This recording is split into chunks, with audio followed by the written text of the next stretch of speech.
Honourable Member care to move that the House take note of miscellaneous business? The Honourable Leader of the Opposition. Mr Speaker, I so move.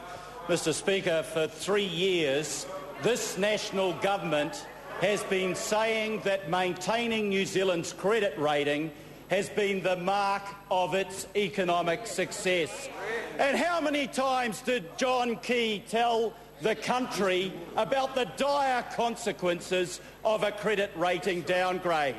He threatened the country that this would lead to 1.5% rise in home mortgage interest rates. You know what that would mean for a family with a mortgage of $300,000? Another $90 a week. And then he promised that if we downgraded the credit... Order. Move. William.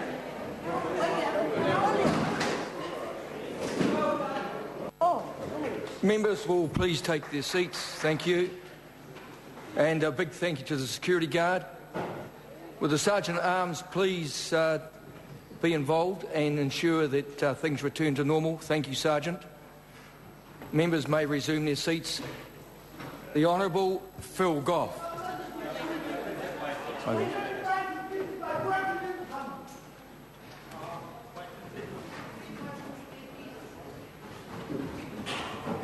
We'll start again. Yeah, I'm going to.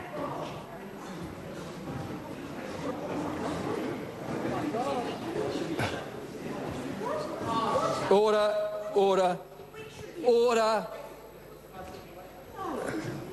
Can we at the Honourable Order? I'm on my feet. I've had an interruption in the chamber. The member has been removed. I'm therefore going to call the Honourable Phil Goff, who will commence the speech again. Thank you. Mr Speaker. Order.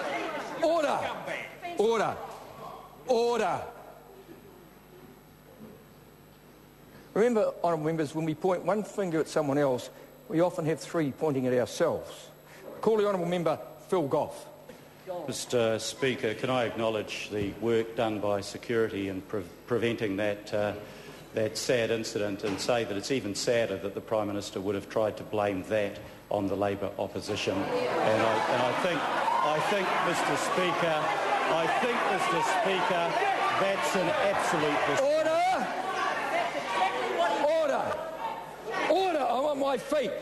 I'm on my feet. The practice of members engaging in heckling and a constant barrage of interjections is entirely intolerable in a debating chamber. This is not a public house. This is Parliament. Let's show some respect for each other. Courtesy is contagious and we'll all benefit if we abide by the standing orders and Speaker's rulings. I call the Honourable Phil Goff. Mr Speaker, I presume that we're starting from scratch. Mr Speaker, for many years this government has been saying that maintaining the credit rating, it's not a lie, actually, Mr Henare, it's what the Prime Minister actually said across the floor of the House, and actually he should have withdrawn and apologised for that. Mr Speaker, what we've seen is two major credit rating agencies. It is an appalling remark by the Prime Minister, and the ongoing barrage from the government backbenchers doesn't help that situation. Order. Would members leaving the chamber please show some restraint and allow the Speaker, the Honourable Phil Goff, to proceed with the speech? Courtesy is contagious. Call the Honourable Phil Goff.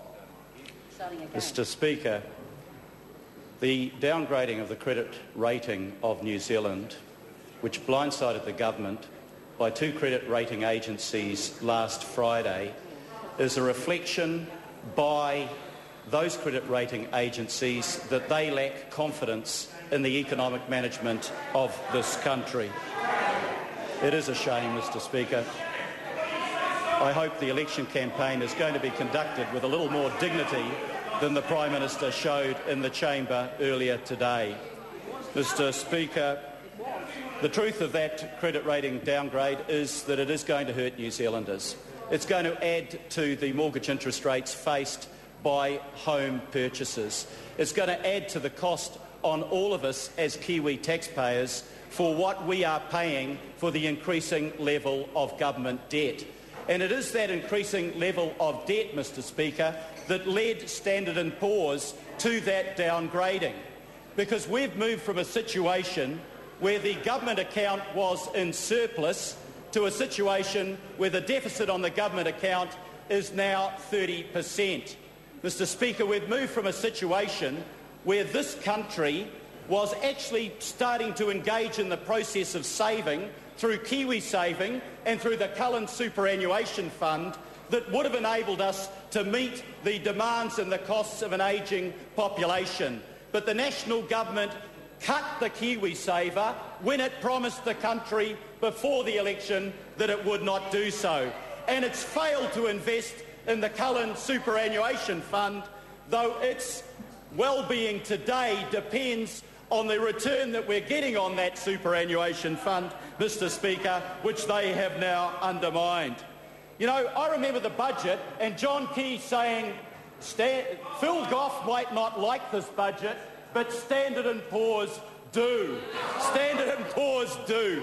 Well, clearly, Mr Speaker, they don't. For the first time in 13 years, this country has suffered a credit rating downgrade. For the first time in 13 years. And that comes, Mr Speaker, 3 years into the term of this national government. And this national government has no one to blame but itself for that situation. You know, Mr Speaker, it just isn't good enough, as John Key advised, that we would muddle through our economic problems. Muddling through isn't good enough. It's not good enough when our economy has stalled 0.1% growth in the last quarter, when John Key said that we should be having aggressive recovery from recession. It's not good enough, Mr Speaker, that the gap with Australia is growing.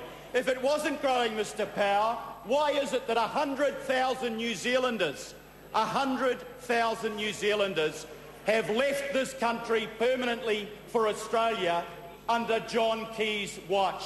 100,000 people that voted with their feet. It's not good enough, Mr Speaker, that inflation is at the highest rate in 21 years. And at lunchtime today, we saw workers cleaning our building on nearly the minimum wage, just over $13.50, and a lady there, Jane, who talked of her dreams, Mr Speaker, of being able to properly care for her kids and her grandkids, a dream that she could not realise despite the fact that each night she cleaned the Prime Minister's office. It is wrong in this country, Mr Speaker, that people should be struggling to put food on the table of their kids when they are working a full working week. Every New Zealander, Mr Speaker, deserves a living wage, and Labor will provide a living wage with a $15 minimum wage rate.